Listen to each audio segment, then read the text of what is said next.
मेरा टारगेट है आपको क्या करना है, टॉपर बनाना है, टॉपर की श्रेणी में लाना है। तो मेरे दोस्त आप लोग क्या कीजिएगा, हमेशा रेगुलर स्टडी कीजिए और अपने माता पिता के लिए एग्जाम का जो 6 महीना बचा हुआ है पूरा समर्पित कर दीजिए। और इस समय इतना मेहनत कीजिए, इतना ज्यादा मेहनत कीजिए कि रिजल्ट के बाद आपको पछतावा न करना पड़े कि काश और मेहनत कर लिए होते।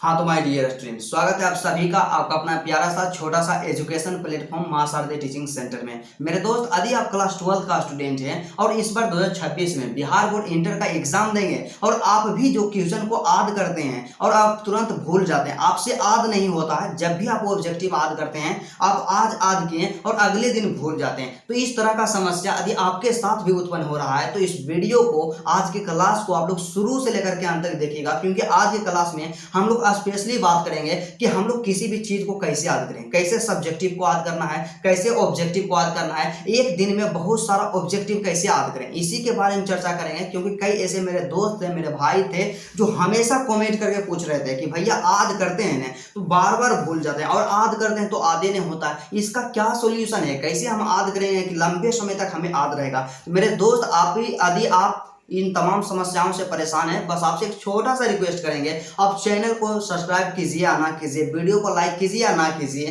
पर आप लोग वीडियो को शुरू से लेकर के अंत तक देखिएगा, क्योंकि मेरा मानना है कि आपका सिर्फ फायदा यहाँ पे होना चाहिए। एग्जाम से रिलेटेड आपको किसी भी प्रकार का कोई भी टेंशन हम होने नहीं देंगे, कोई भी दिक्कत यहाँ पे नहीं होने देंगे। तो चलिए आज की क्लास बिना टाइम का इन्वेस्ट किए मेरे दोस्त स्टार्ट करते हैं। तो सबसे पहले हम लोग बात करते हैं, हमारा जो क्लास 12 है इसमें दो तरह के क्वेश्चंस को हम याद करते हैं। सबसे पहला जो हमारा होता है, हम एक सब्जेक्टिव याद करते हैं और दूसरा का क्या याद करते हैं, ऑब्जेक्टिव याद करते हैं। तो सब्जेक्टिव को याद करने का बेस्ट तरीका क्या होता है, कैसे हम याद करेंगे कि कम समय में ज्यादा चीजों को याद रख सकें, और ऑब्जेक्टिव जो हमारा होता है एक दिन में कई सारा ऑब्जेक्टिव को कैसे याद करें और उसको लंबे समय तक याद रखें, जल्दी ना भूलें। इस पे हम लोग एक एक करके बात करेंगे, लेकिन इससे पहले आपको मेरे दोस्त आपसे हम छोटा सा रिक्वेस्ट करना चाहते हैं। आप लोग क्या कीजिएगा, यहाँ पे जब भी आप समझने यहाँ पे क्लास करने आइएगा तो अपना टेंशन यहाँ पे पूरा माइंड फ्री कर लीजिएगा, क्या माइंड फ्री करके क्लास कीजिएगा, क्योंकि हम आपसे बार बार रिक्वेस्ट करते हैं कि आपको अपना टीचर समझ के क्लास नहीं करना है।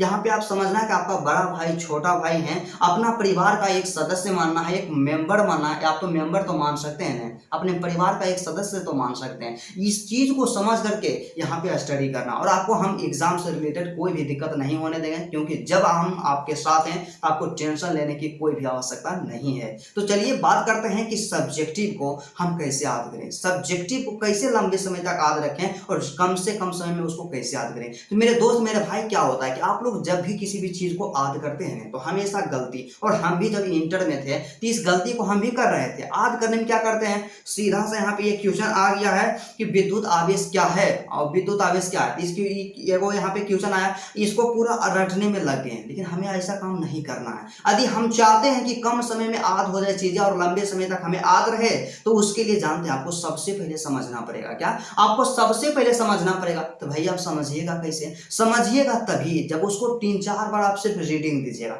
जिस तरह से आप किताब पढ़ते हैं ना उसी तरह से आपको पढ़ना है, क्या उसी तरह से आपको सिर्फ रीडिंग देना है। कम से कम 3 से 4 बार तो आपको रीडिंग देना ही है, और उसके बाद अपने मन में सोचना है कि आंसर हमसे क्या कर रहा है, क्या आंसर हमसे क्या कर रहा है, इतना चीज आपको समझना है। सिर्फ विद्युत आवेश का एसआई मात्रक क्या होता है, कूलम होता है। तो इसको आप रटिएगा कि विद्युत आवेश का एसआई मात्रक कूलम होता है, आवेश का एसआई मात्रक कूलम होता है। तो इसमें थोड़ा सा रटना है, आपको समझना हो कि आवेश जो होता है ना उसका एसआई मात्रक कूलम होता है। इस तरह से आपको चीजें को समझना है, और पूरा इस तरह से यदि आप 4 से 5 बार रीडिंग कीजिएगा आपको समझ में आ जाएगा।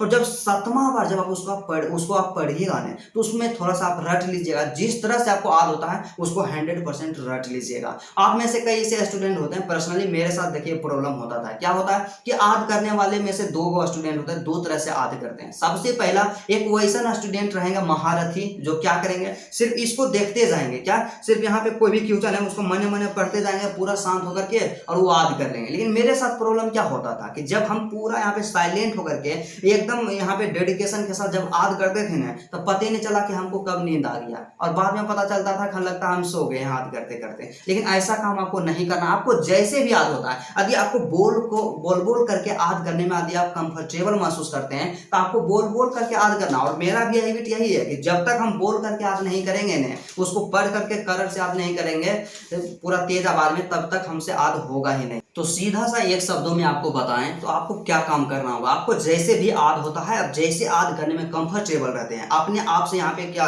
लज्जित नहीं होना, ये नहीं सोचना है कि हम बोल करके याद करेंगे बगल वाला क्या कहेगा, उसके बारे में नहीं सोचना है। क्योंकि मेरे ब्रदर आपका एग्जाम रहेगा, एग्जाम में आप लिखिएगा ना ही बगल वाला। तो इसलिए आपको जैसे भी याद होता है आपको याद करना। और याद करने का बेस्ट तरीका यही होता है कि कम से कम उसको 4 से 5 बार उसको रीडिंग दीजिए, बढ़िया से पढ़िए, उसको समझिए, और जब अगला बार उसको पढ़ना स्टार्ट कीजिए नहीं तो रट लीजिए। क्या उसको रट लीजिए। और आपको काम क्या करना होगा, रटने वाला जो समय होता है, याद करने वाला जो समय रहता है, आपको किस समय में याद करना चाहिए। कई ऐसे मेरे भाई होते हैं जो गलती क्या करते हैं कि खाना खा लेंगे और दोपहर के समय उनको मिलेगा और दोपहर में याद करना स्टार्ट कर देंगे। तो ऐसा गलती आपको नहीं करना। आपको याद करना कब है, जब आप मॉर्निंग में जगते हैं ना। कई सारे मतलब बहुत सारे यहाँ पे हमारे टीचर जो होंगे जो आपको सजेस्ट करते होंगे, और आपको पता भी होगा कि याद करने वाला जो चीज होता है ना, सुबह में ही हमें करना चाहिए। तो सुबह में आप लोग प्रयत्न कीजिए कि सबसे पहले जितना भी सब्जेक्ट होता है ना, टोटल को हम लोग सुबह में याद करें। और शाम में जब याद करने के लिए एक जो फिक्स यहाँ पे समय होता है, तो शाम में आप कब याद कर सकते हैं, तो शाम में आप जब सोने जाते हैं ना, तो सोने से 1-2 घंटा का पहले जो समय रहता है,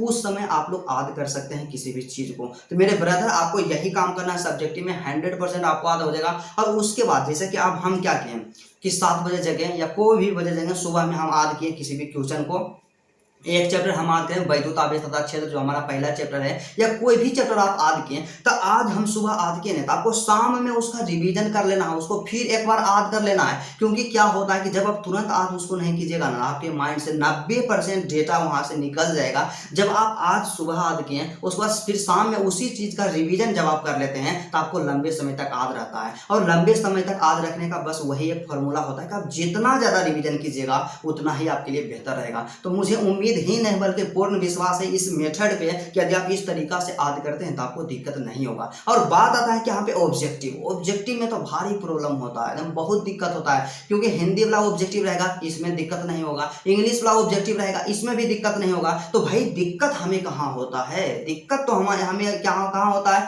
फिजिक्स का ऑब्जेक्टिव में, केमिस्ट्री का ऑब्जेक्टिव में, बायोलॉजी का ऑब्जेक्टिव में, इस सब में ज्यादा प्रॉब्लम होता है। इसका एसआई मात्रा याद रखने में, इसका बीमार याद रखने में। इसके लिए जानते हैं क्या करना है आपको, हम हमेशा बताएं कि यदि आपको बेहतर परसेंटेज लाना है तो ऑब्जेक्टिव पे 100% कमांड होना बहुत ही ज्यादा जरूरी है। तो ऑब्जेक्टिव को याद कैसे करेंगे, तो आप लोग क्या कीजिएगा, जैसे कि हमारा पहला चैप्टर है हिंदी का, तो हिंदी का तो आप लोग आसानी से हो जाएगा, हिंदी के बारे में बोलेंगे।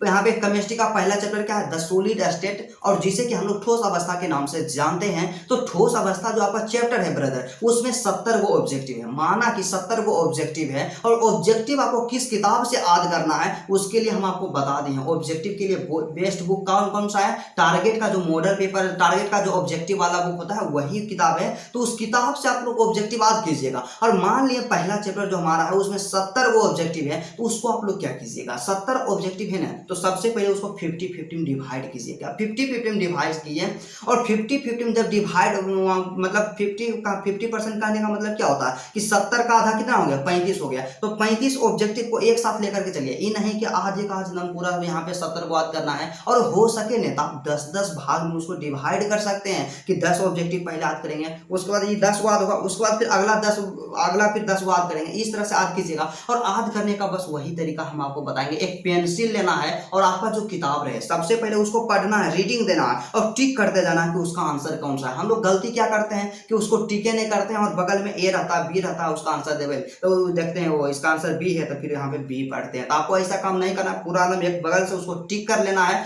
और हमेशा कम से कम हम आपको बताएंगे, किसी भी चीज को आप याद करना चाहते हैं जल्दी में, तो 4 से 5 बार उसको सिर्फ रीडिंग दे दीजिए पूरा कंसंट्रेशन के साथ। और उसके बाद जब अगला बार आप जब रीडिंग दीजिएगा तो उसको थोड़ा सा रट लीजिएगा, और उसको पार्ट बाय पार्ट डिवाइड करके याद कीजिएगा, तो आपके माइंड में प्रेशर नहीं पड़ेगा और आपको बहुत ही जल्द याद हो जाएगा। और याद रखने का लंबे समय यही टेक्निक है, आप लोग उसका रिवीजन कीजिए। जितना ज्यादा रिवीजन कीजिएगा उतना ही बेहतर होता है। और रिवीजन करने का जो बेस्ट तरीका होता है, बेस्ट मेथड होता है, क्या होता है उसके ऊपर हम वीडियो बना दिए हैं, अपलोड है वीडियो, डिस्क्रिप्शन में लिंक है, वीडियो को जाकर के देख लीजिएगा। आपको एग्जाम में किसी भी प्रकार का कोई भी दिक्कत नहीं होगा। और कई ऐसे मेरे भाई होते हैं जो जानते हैं क्या करेंगे कि हमसे तो आगे नहीं होता, हम पढ़ाई में कमजोर हैं, लेकिन जानते हैं आपको रियलिटी क्या होता है कि आप आद करना ही नहीं चाहते हैं। क्योंकि मेरे दोस्त हर वो काम आसान है जिसे आप करने के लिए तैयार हैं, बस आपका सिर्फ मन होना चाहिए। कोई भी यहाँ पे इम्पॉसिबल नहीं होता है, क्योंकि इम्पॉसिबल का मतलब भी होता है आई एम पॉसिबल, मतलब सब कुछ यहाँ पे संभव है। तो आप सिर्फ आपका मन होना चाहिए। और पढ़ने में कोई कमजोर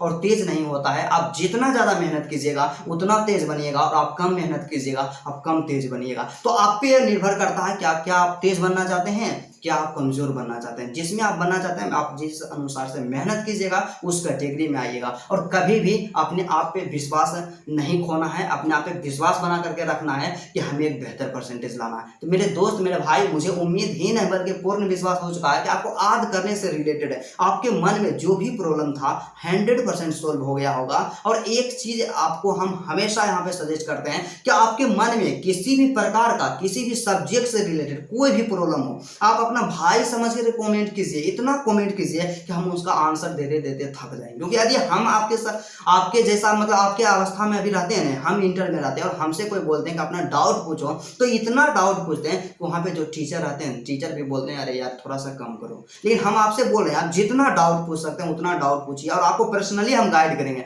और आपको हम बताएं नहीं, यदि आपको मतलब कमेंट करके पता नहीं चलता तो सबसे पहले आप कमेंट कीजिए, फर्स्ट स्टेप। और कमेंट से यदि आप सेटिस्फाई नहीं होते हैं तो मेरा जो नंबर है 9113177288, इस नंबर पे आप कांटेक्ट कीजिए। आपको पर्सनली हम लोग कॉल करके गाइड करेंगे। क्योंकि मेरा टारगेट है आपको क्या करना है, टॉपर बनाना है, टॉपर की श्रेणी में लाना है। तो मेरे दोस्त आप लोग क्या कीजिएगा, हमेशा रेगुलर स्टडी कीजिए और अपने माता पिता के लिए एग्जाम का जो 6 महीना बचा हुआ है ना पूरा समर्पित कर दीजिए। और इस समय इतना मेहनत कीजिए, इतना ज्यादा मेहनत कीजिए कि रिजल्ट के बाद आपको पछतावा ना करना पड़े कि काश और मेहनत कर लिए होते। तो मेरे दोस्त आपको एक और इन्फॉर्मेशन यहाँ पे देना चाहेंगे। आप लोग अक्सर हमसे पूछ रहे थे कि भैया नोट्स कब ला रहे हैं, क्या सभी सब्जेक्ट का नोट्स कब ला रहे हैं। तो ब्रदर जी आपका हिंदी का नोट्स तैयार हो चुका और जिनका नाम टॉपर नोट्स है। और इस नोट्स का यहाँ पे फीचर्स क्या होगा, सबसे पहला है कि इसमें सभी चैप्टर का चैप्टर वाइज यहाँ पे गेसिंग क्वेश्चन दिया हुआ है। और टोटल एनसीईआरटी जो आपका हिंदी है ना टोटल क्वेश्चन दिया गया और उसको खुद हम अपने से टाइप किए हैं, बिल्कुल आसान भाषा में, बिल्कुल लिमिट शब्द में। और उसको याद करने में आपको किसी भी प्रकार का कोई भी दिक्कत नहीं होगा। एकदम A to Z है आपका काव्य खंड का पूरा चैप्टर, गद्य खंड का पूरा चैप्टर, और उसके अलावा जो चैप्टर का इंपोर्टेंट पॉइंट होता है जिसे ऑब्जेक्टिव पूछा जाता है टोटल इंक्लूड किया गया है।